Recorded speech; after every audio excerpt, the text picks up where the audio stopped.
So, ladies, thank you for speaking with us today. So we have Alison and Susan, co-creators of the event today. How are we doing? Fine, thank you. And I just wanted to ask you today, for people that might not know so much about what today is about, what is the purpose of today's exhibition?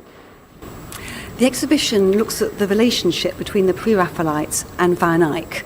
A number of centuries separate the two, but it shows how these artists, revolutionary artists working in the 19th century, looked to Van Eyck in developing their radical new style of painting. Okay, nicely done. And so how would you say these are kind of reflected within those paintings? What key points do they make within that relationship with their influences from him? They were influenced in Van Eyck as a craftsman. They admired his immaculate technique and the wonderful luminosity in his paintings and the way he captured light and the physical appearance of objects.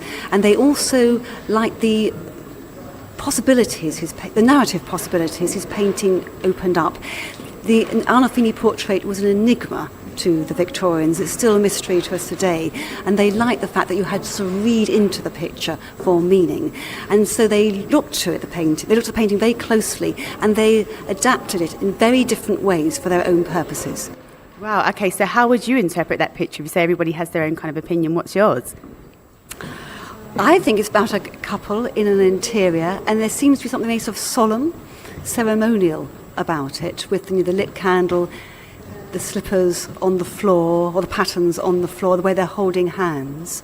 So there's formality about the occasion, but what that occasion is, we just don't know. It's tempting to think it could be marriage, or they're welcoming guests, or there's some occasion, but I can't really say more than that. Possibilities are endless. What about yourself? Well, how do you interpret the piece? Well, it's certainly a representation of an interior with the most wonderful sequence of details and reflections of light. And one of the extraordinary things is just to look at the way that Van Eyck was able to represent the falling of light on all these different surfaces. So I think if you're a painter, you really want to look at that painting and try and work out, well, how did he do that? And that was one of the inspirations, certainly for the Pre-Raphaelites as very young artists. Really trying to understand how he did it and then how that might be taken into their own way of painting, in this very, very different way of painting, because what Jan van Eyck's work was showing them was a completely different kind of painting to the one that everybody had previously admired. Wow, so there's so many levels to the pieces. And out of the pieces today, how many are there in this exhibition? There are 44 works together. They'll include paintings, drawings and photographs. And do you guys have a favourite piece? What's yours first? Well, I think probably in the end I would go for the Arnolfini Portrait as being my favourite above all. That's the ultimate, and that is the most celebrated piece, isn't it? It's certainly one of the most famous works in the National Gallery, and I think it still inspires people today.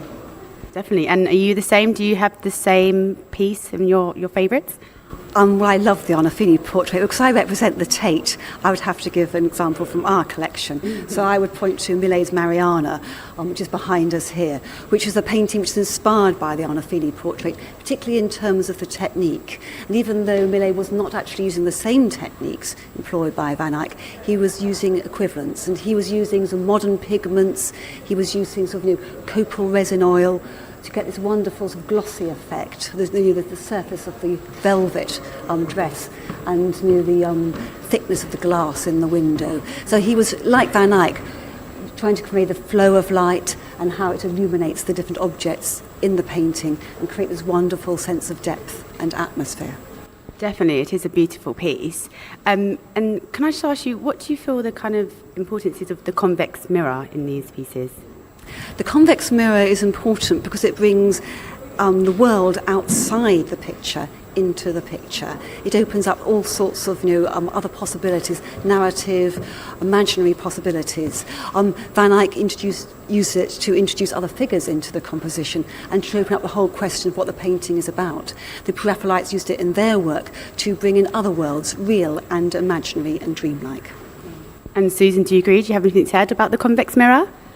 Yes, I think in this exhibition we can look close up to the picture and we can actually see what's reflected in that mirror, and we can see this other world, this other room, and we can see figures entering the room, one of whom may be the artist Jan van Eyck himself. And in the exhibition there are several paintings where mirrors are included with the artist reflected in them, and that seems to be a direct inspiration from Jan van Eyck. And obviously Jan van Eyck, he influenced the Raphaelites. Do you think the Raphaelites have been able to influence any others after them? So in the exhibition we show works by two generations of artists. So you have the first Pre-Raphaelites, the group who were formed in 1848, and then we have the post Pre-Raphaelites, artists such as Sidney Meteyard and John William Waterhouse, who were working later in the century, at the time when Impressionism and Naturalism had set in. But they used these modern, more Impressionist techniques, looking back to the work of the Pre-Raphaelites who practiced in the mid-19th century, painting literary and imaginative subjects. So the influence went on from one generation to another. And do you feel like there's anything else you would add to it? Are there any other influences even up to today's date that you think they may have affected? Well, I think the National Gallery collection still continues to inspire artists today, and so we'll be very interested to see how Jan van Eyck and the rest of the collection inspires people in the future. Okay, lovely. Ladies, thank you so much for speaking with us today, and I hope you enjoy the rest of the exhibition. Thank you. Thank you.